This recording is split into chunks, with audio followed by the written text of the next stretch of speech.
Keď sa zje zemiakový šalát a zmiznú medovničky, každého tínedžera čaká rovnaká dilema. Čo budem robiť na Silvestra? Deň D sa rýchlo blížil a ja som stále nemala žiadne plány. Anne, viem, že si spolu 5 rokov, ale ja som tvoja najlepšia kamarátka. Fakt nechceš ísť ani na chatu? Napriek tomu, že som robila všetko, čo bolo v mojich silách, stále bez úspechu. Budapešť, Praha, Viedeň, Bratislava. Však ale vlastne už sa dali do Košíc s lietadlom.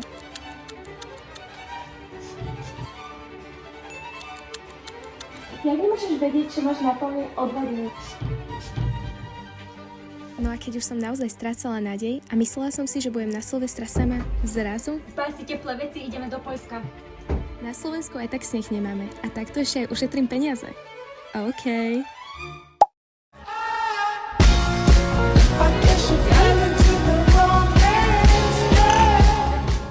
Tak sme sa vybrali do poľských hôr spolu s najlepšími kamarátmi našich rodičov, s ktorými sme zažili už mnoho dovoleniek a výletov.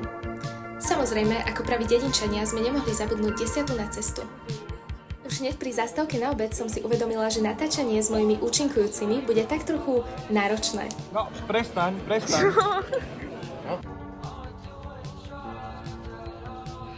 Po asi 5 hodinách cesty sme sa konečne ubytovali na izbách a mne sa ušiel takýto super brloch, kde som si síce každý jeden večer udierala hlavu o strop, ale nemôžem sa sťažovať, pretože ten výhľad naozaj stal za to.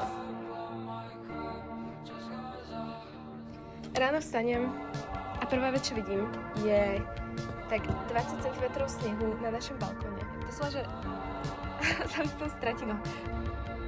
To je ako z rozprávky.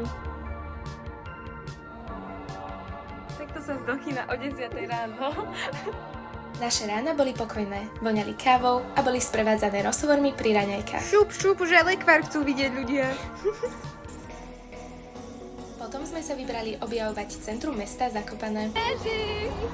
Na Slovensku nič nebolo, tak sme prišli po sneh až do Poľska. Z toho všetkého snehu sa však určite najviac tešila Tamara, ktorá bola pripravená stavať snehuliaka aj pri kraji cesty.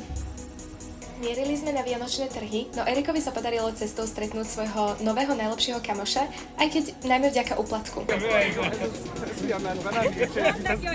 Adja, nejaký alkohol! Bro! Nám zloty.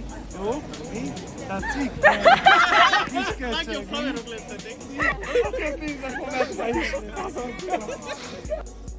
Z trhov sme si odniesli suveníry v podobe remeselných drevených výrobkov, magnetiek, ale aj poľských horských syrov.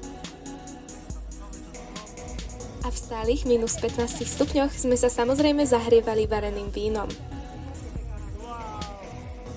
Okrem toho, že Zakopane nesú prezývku hlavného zimného mesta Poľska, sú tiež známe drevenou architektúrou.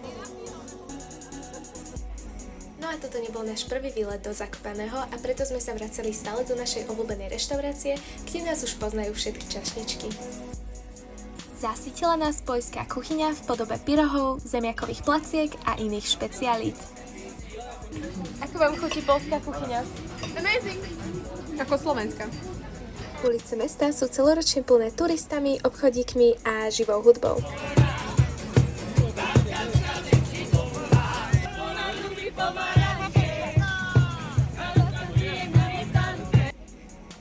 Zaplutili sme aj do neskutočne farebného obchodu s cukrikmi. Ďalší deň nás čakal Silvester a vlastne aj dôvod, prečo sme sem prišli. Chystačky prebehli vo veľkom štýle a samozrejme sme ešte pred Novým rokom stihli aj poslednú večeru v našej obľúbenej reštaurácii.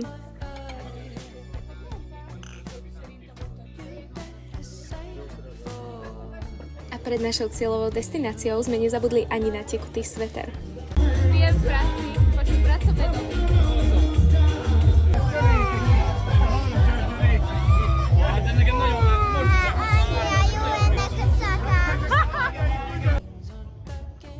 A 2 hodinky pred polnocou sme sa touto pozemnou lanovkou vybrali na vrch Gubalovka. Ideme na Gubalovku.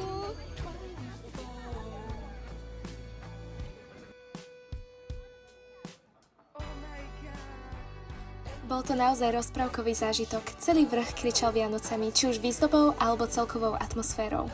Tiež je odtiaľ nádherný výhľad na Tatry, ktorý sme videli minulý rok, keď sme tam boli počas dňa. A teraz aspoň krásne vysvietené mesto. Tu sme sa už všetci sťažovali, že v tých minus 20 stupňoch sa nám už ani chodiť nechce, ale ako sa hovorí, ako si kto zariadí. Sophie má dilemu, mrznuje ruky, mrzne celá. Lebo je strašne zima, je tu asi minus 20. A proste... Nevraj to na hlas. I was not ready for this. Ja som letné dieťa. Ja som narodená v lete. I was not ready for this challenge. Áno, a nepočúva na rodičov, nepočúva, že sa má obliec. Ja som oblečená. Neprišla na Karibik, ale do apokalypsy. Are we sure, že nemám na sebe 4 vrstvy?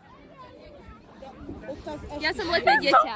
Ja som letné dieťa, mám horúcu krv. A ešte Ale mám, toto už ešte mám. reálne reality check. Tu hore, Gubalovka, minus 20 stupňov.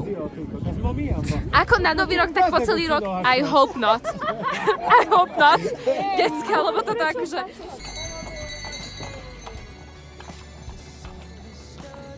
Ja mám rozíkvu. Našich rodičov vždy ľahko proste nájdeš dáve, lebo ich kabáti najviac svietia proste.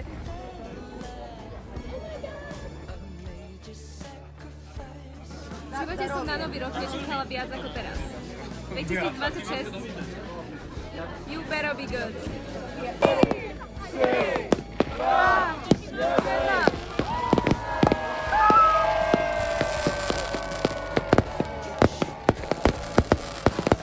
Šťastný nový rok!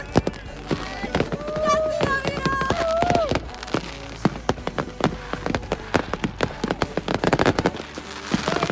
A tak sa končil náš novoročný výlet a viete, ako som spomínala, že sme doma nemali žiaden sneh, tak čakalo nás prekvapko. Dobre, 3, 2... Počkaj.